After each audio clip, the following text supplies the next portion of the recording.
लीजिए सुनिए गी दे मोपासां की कहानी द नेकलेस का हिंदी अनुकरण। हीरों का हार।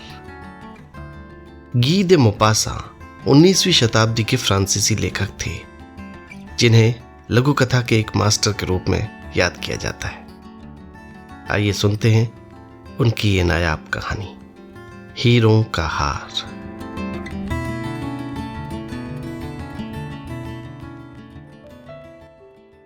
वो उन प्यारी और हसीन लड़कियों में थी जो दुर्भाग्यवश गलत घर में पैदा हो जाती हैं।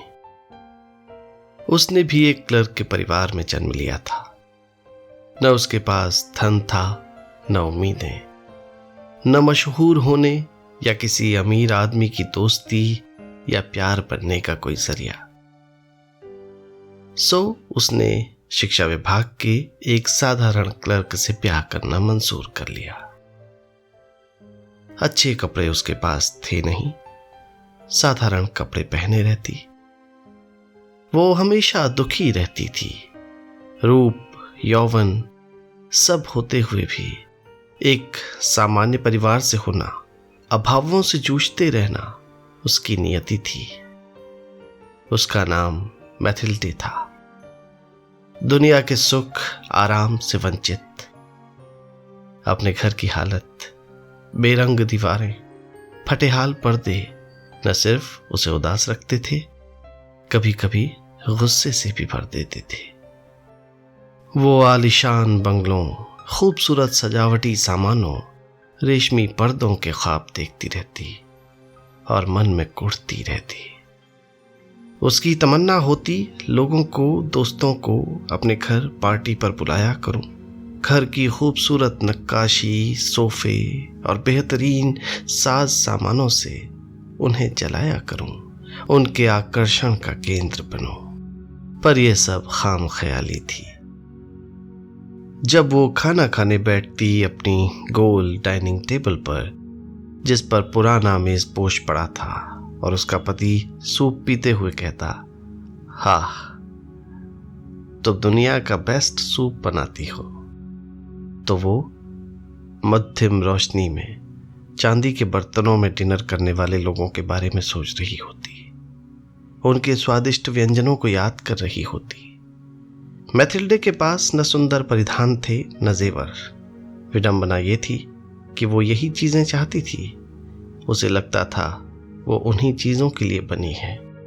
उसे सबसे ज्यादा कोई शौक था तो यही, आकर्षक दिखना, मनमोहक होना, लोगों की तारीफें पाना, लोगों की ईर्ष्या का कारण बनना। उसकी स्कूल के पुराने दिनों की एक दोस्त थी जो बहुत अमीर थी। मैथिल्डे अब उससे नहीं मिलती थी क्योंकि घर आकर उसे फिर वही अवसाद घेर लेता। एक रात उसका पति जब घर आया तो बहुत खुश था। उसके हाथ में एक लिफाफा था। उसने कहा, मेरे पास तुम्हारे लिए कुछ है। मैथिल्डे ने जल्दी लिफाफा खोला। उसमें विभाग के एक प्रतिष्ठित कार्यक्रम में उन दोनों के लिए आमंत्रण था। पति ने सोचा था कि वो खुशी से उछल पड़ेगी, मगर मैथिल्डे ने कागज को टेबल पर फेंक दिया। इस निमंत्रण का मैं क्या करूं? क्यों, क्या हुआ जान? मुझे तो लगा तुम बहुत खुश होगी। तुम कभी बाहर नहीं जाती हो। कितना अच्छा मौका है। पता है कितनी मुश्किल से हमें यह निमंत्रण मिला है। बहुत से लोग इसे चाहते थे। एक साधारण क्लर्क को उस आयोजन में बुलाया जाना जिसमें सभी बड़े अफसर मौजूद होंगे, बड़ी बात है। मैथिल्डे ने पति की ओर तीखी नजरों से देखा और बोली, और तुम क्या चाहते हो? मैं क्या पहन कर जाऊं? पति सोचते हुए बोला, क्यों, वो गाउन जो थिएटर जाते समय पहनती हो वही पहन लेना, अच्छा लगता है तुम पर। मैथिल्डे अचानक रोने लगी। आंसू टप टप कर गिरने लगे। क्या हुआ, क्या बात है? वो अपने आंसू पोंछते हुए बोली, नहीं, उस गाउन को पहनकर मैं वहां नहीं जा सकती। तुम ये कार्ड किसी और को दे दो जिसकी पति के पास बेहतर कपड़े हों। पति बहुत निराश होकर बोला, अच्छा बताओ, तुम्हारे लिए एक अच्छा गाउन कितने का आ जाएगा? जो और अवसरों पर भी काम आ सके। मैथिल्डे ने हिसाब लगाते हुए सोचा कि कितना कहूं ताकि ये एकदम मना न कर सके। बिल्कुल ठीक ठीक नहीं बता सकती, पर 400 फ्रैंक में मैं काम चला लूंगी। पति का चेहरा पीला पड़ गया। उसने लगभग इतना ही अपने लिए एक बंदूक खरीदने के लिए बचाया था, ताकि वो अगली छुट्टियों में दोस्तों के साथ शिकार खेलने जा सके। पर उसने कहा, ठीक है जान, मैं तुम्हें 400 फ्रैंक दे दूंगा, पर एक बहुत अच्छा गाउन ही खरीदना। पार्टी का दिन नजदीक आ रहा था। मैथिल्डे फिर से उदास और चिड़चिड़ी रहने लगी थी। हालांकि उसकी फ्रॉक तैयार थी। पति ने पूछा, क्या बात है, तुम अब भी परेशान हो? बात ये कि मेरे पास एक भी जेवर नहीं है जो ड्रेस के साथ पहन सकूं। एक भी जेवर नहीं। कैसी दरिद्र लगूंगी उसके बगैर। यही अच्छा होगा कि मैं पार्टी में ही ना जाऊं। तुम ताजे फूल लगा सकती हो, आजकल फैशन में भी हैं। 10 फ्रैंक में 4 प्यारे गुलाब मिल जाएंगे। वो आश्वस्त नहीं हुई। ये तो और उपहासजनक होगा। अमीर औरतों के बीच में गरीब नजर आऊंगी।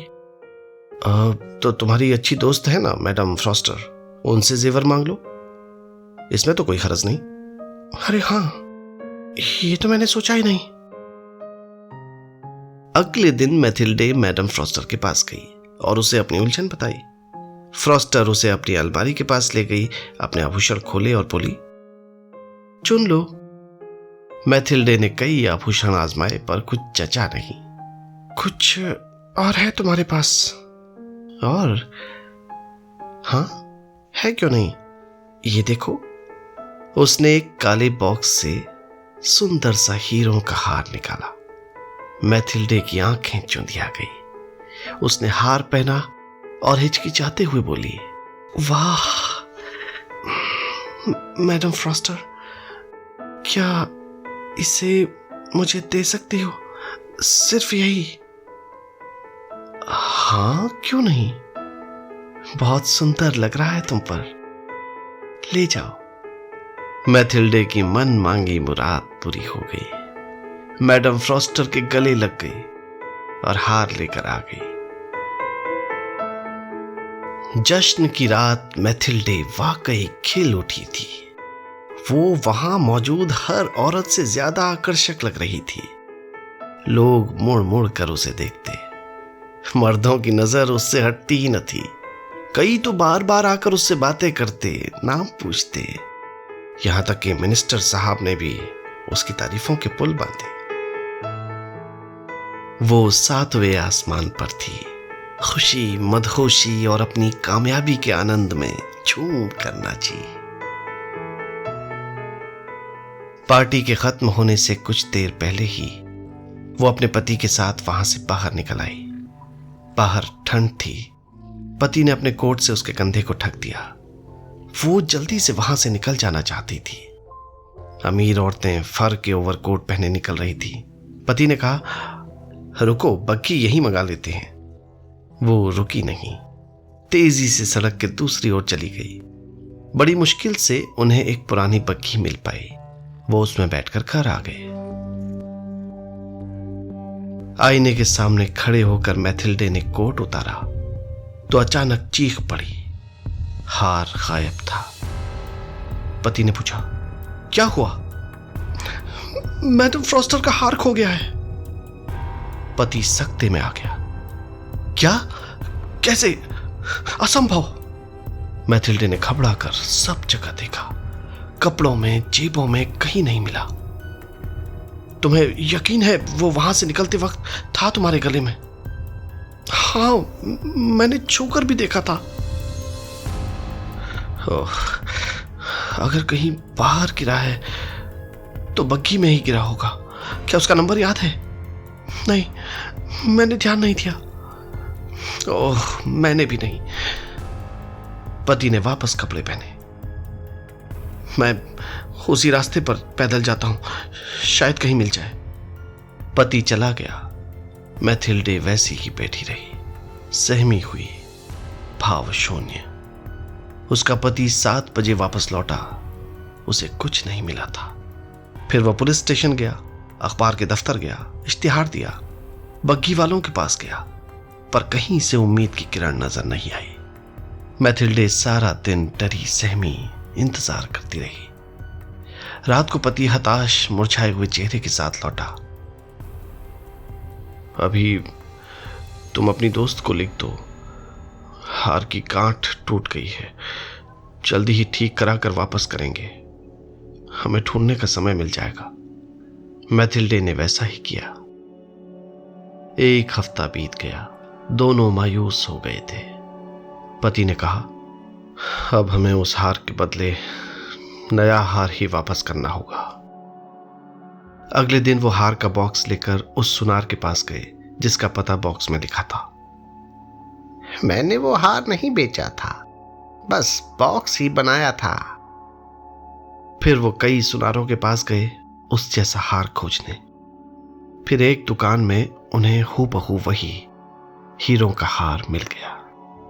उसकी कीमत थी 40,000 फ्रैंक, जो उन्हें 36,000 फ्रैंक में मिल जाएगा। उन्होंने जौहरी से अनुरोध किया कि 3 दिन तक उसे बेचे नहीं। सौदा तय हुआ। यदि फरवरी से पहले पहले हमारा हार मिल गया तो आप इस हार को 34,000 फ्रैंक में खरीद लेंगे।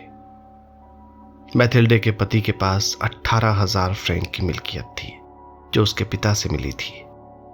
बाकी उसे उधार लेना पड़ेगा। अंततः उसे उधार लेना पड़ा।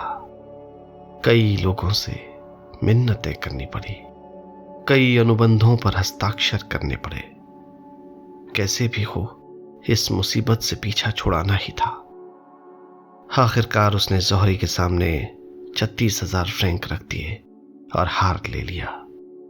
मैथिल्डे हार लेकर मैडम फ्रॉस्टर के घर पहुंची तो फ्रॉस्टर ने खरी खरी सुनाई। बहुत दिन लगा दिए तुमने लौटाने में, अगर स्पीच मुझे जरूरत पड़ जाती तो। मैडम फ्रॉस्टर ने हार का बॉक्स लेकर अलमारी में रख दिया। मैथिल्डे चली आई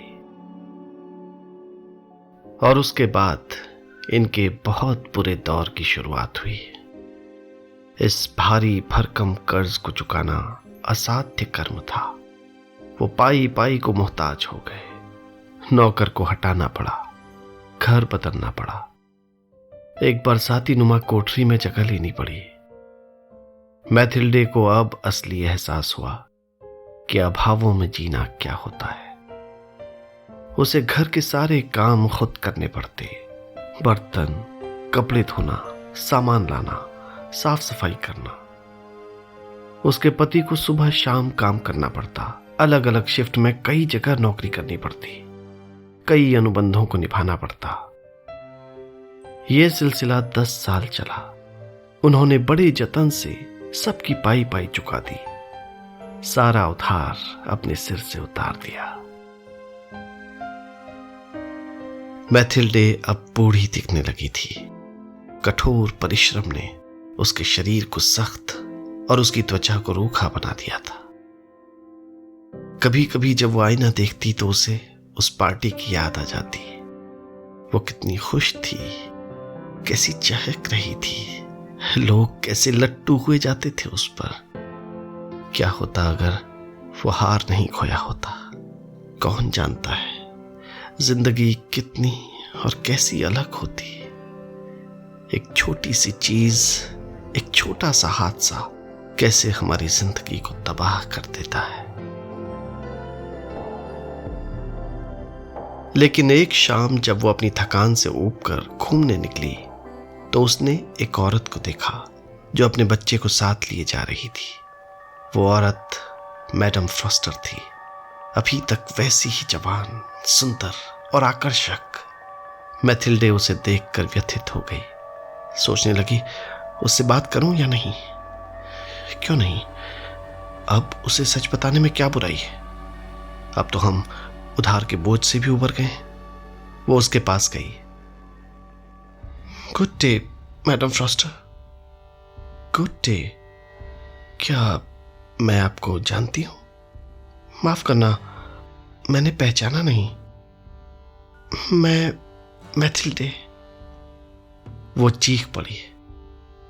ओह, मेरी प्यारी मैथिल्डे, तुम! अरे, ये क्या हालत हो गई है तुम्हारी? बिल्कुल बदल गई हो तुम। हाँ दोस्त, बदल ही गई हो। लंबे अरसे से बहुत कठिन दौर रहा, बहुत गरीबी में जी रही थी। और जानती हो, सब तुम्हारी ही वजह से। क्या? मेरी वजह से? कैसे? तुम्हें याद है उस पार्टी के लिए मैंने तुमसे वो हीरो का हार उधार लिया था? हाँ, बिल्कुल याद है। वो मुझसे गुम हो गया था। क्या मतलब? वो तो तुमने मुझे वापस कर दिया था। नहीं, वो नहीं। हूबहू उसके जैसा दिखने वाला हीरो का हार मैंने खरीद कर तुम्हें वापस किया था। हमें बहुत कर्ज लेना पड़ा था। 10 साल लग गए उधार चुकाते चुकाते। तुम समझ ही सकती हो हमारे लिए कितना मुश्किल रहा ये सब। पर खैर, शुक्र है अब सारा कर्ज उतार चुके हैं। मैडम फ्रॉस्टर सहसा रुक गई थी। तुम ये कह रही हो कि तुमने हीरो का हार खरीदा मेरे हार के बदले? मैथिल्डे गर्व के भाव से बोली। हाँ, तुम भी नहीं जान पाई ना? दोनों बिल्कुल एक जैसे ही थे। मैडम फ्रॉस्टर भाव विह्वल हो गई। उसका हाथ हाथों में लेकर बोली, ओह मेरी प्यारी मैथिल्डे, ये तुमने क्या किया? मेरा वो हार तो नकली था। उसकी कीमत 500 फ्रैंक से ज्यादा नहीं थी।